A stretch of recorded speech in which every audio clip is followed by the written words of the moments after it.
Alright mga boss, update po mga boss. So yan, nakikita nyo ba yan mga boss? Chassis yan ng Roser LS135. So may gagawin tayo dito mga boss na kakaiba. So yan yung kanyang makina.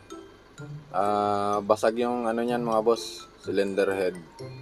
Tapos yung crankcase nya nabutas. Galing sa bangga. So yan, may gagawin tayo dyan boss na kakaiba. So yan mga cover nya, yung mga ibang parts, hindi na natin yan gagamitin.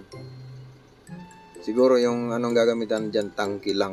Siguro ang magagamit natin sa kayang mga cover na iba. So yung upuan, hindi na yan. So update mga boss. So, tara, paandarin muna natin yung makina nito. Tirayan muna natin ngayong gabi. So right.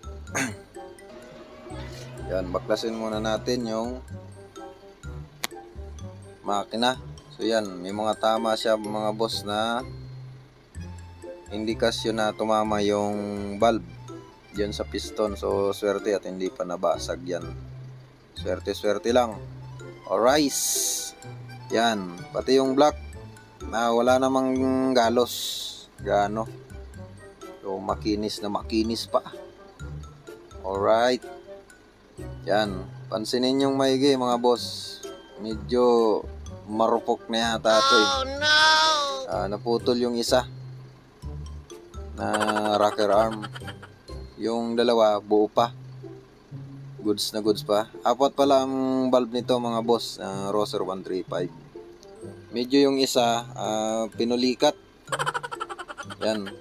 Medyo napa-smile ako dito mga boss kasi napa-smile din siya eh. Ayan oh. Mangat na.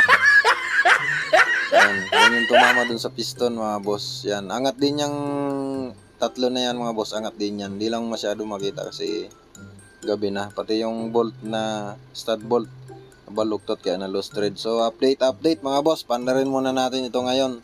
Tapos bukas na natin isalpak. Alright. Hanggang dito na lang muna mga boss. Update.